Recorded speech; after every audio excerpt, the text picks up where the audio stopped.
नमो नमः। जयतु संस्कृतम। संस्कृत की चिंतन की परंपरा में मैं आप सभी के सामने उपस्थित हूँ। संस्कृत भाषा की एक संदेशपरक सूक्ति या श्लोक के साथ कैसे लोगों का बलिदान किया जाता है, लोग कैसे लोगों को सताते हैं, उसके बारे में संस्कृत के चिंतकों ने बहुत सुंदर चित्रण किया है या विचार किया है।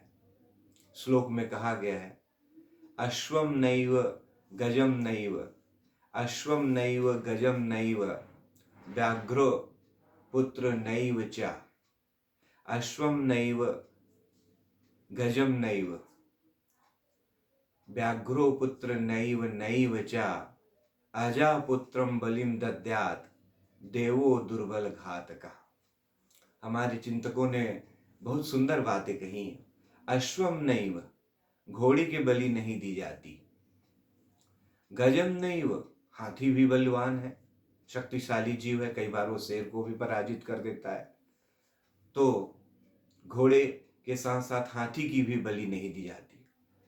व्याघ्र पुत्र नैव च, सिंह का बच्चा, सिंह शावक, उसकी तो लोग कल्पना भी नहीं कर सकते।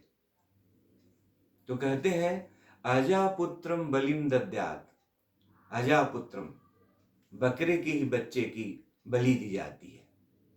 दैवो दुर्बल घातका, देवता भी कमजोर का शत्रु होता है। श्लोक के चिंतन में जाएंगे तो बताया गया है कि जो शक्तिशाली होता है, जो ताकतवर होता है, उसे कोई नहीं छेड़ता। अश्व, घोड़ा, शक्ति का प्रतीक है, गति का प्रतीक है। हाथी साहस और विशालता का प्रतीक है। और शेर माँ दुर्गा की सवारी है।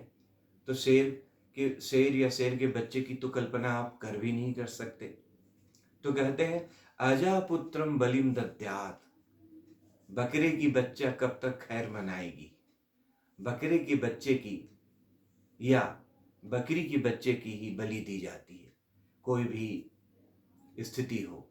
और तो और आप देखेंगे कि किसी आदमखोर शेर को जंगल में पकड़ना हो तो एक बकरी या बकरे का बच्चा, जो शिकारी होते हैं, जंगल के बीचों बीच बांध देते हैं और मचान बना के ऊपर तैयारी के साथ रहते हैं कि हम शेर का शिकार कब करेंगे।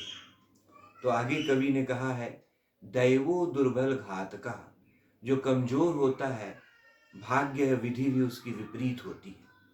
तो इसलिए हम शक्ति का चिंतन करें, ताकत के विषय में सोचें। माइट इज राइट, समर्थ को नहीं दोष गोसाई।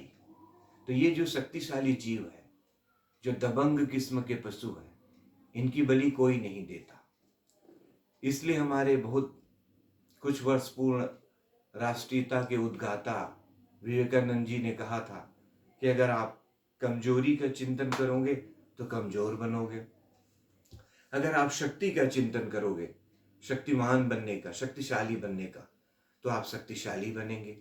इसलिए आप शक्ति का चिंतन कीजिए और हर किस्म की जो दुर्बलता है, वीकनेस है, कमजोरी है, उसको दूर कीजिए। हम सब बड़े सौभाग्यशाली हैं कि हमको संस्कृत के चिंतन के माध्यम से किसको सताया जा सकता है और किसको दबाया जा सकता है, कौन सामर्थ्यवान है, इसकी सीख या व्याख्या पदे पदे हर रास्ते पर मिलती है। तो हमारा यह पुनीत कर्तव्य बनता है कि हम संस्कृत भाषा की इन महत्वपूर्ण सूक्तियों से प्रेरणा लेकर शक्तिशाली बने, सामर्थ्यवान बने, इतने सहनशील न बने कि लोग हमें दबाने की चेष्टा करें, हमें बहुत कमजोर समझे, बहुत सीधा समझे। एक और श्लोक में हमारे चिंतक और नीति शास्त्र के जानकार चाणक्य ने कहा है कि अत्यंत सरल होना भी बहुत हानिकारक होता है। जंगल में जाके देखिए कि सीधे वृक्ष जो है पहले काटे जाते हैं और आड़े टेढ़े मेढ़े वृक्षों को लकड़हारा छोड़ देता है, क्योंकि उन वृक्षों को काटने में उसे बड़ी कठिनाई होती है। इसलिए अत्यंत सरल होना या बहुत सहनशील होना ये मनुष्य के लिए हानिकारक होता है। हमारे एक और चिंतक महाकवि भारवी जी ने कहा भी है, आर्जवम न कुटिलेषु न नीति। अत्यंत सरल होना कुटिलों, चालाकों और जो आपके आसपास जो धूर्त लोग हैं उनके प्रति आप सरल है तो आपकी मूर्खता है, आपकी कमजोरी है। तो श्लोक के चिंतन में जाकर आप देखिए कि बलि किसकी दी जाती है। तो ये रहा संस्कृत का एक बहुत संदेशप्रद श्लोक, जिसे हम आत्मसात करें, जानें, लोगों में प्रचार प्रसार करें और संस्कृत को पढ़ने की विद्या में लोगों को जोड़ें। तो बस इन्हीं भावों के साथ कि पठतु संस्कृतम, वदतु संस्कृतम, वंदे संस्कृत मातरम, वंदे मातरम।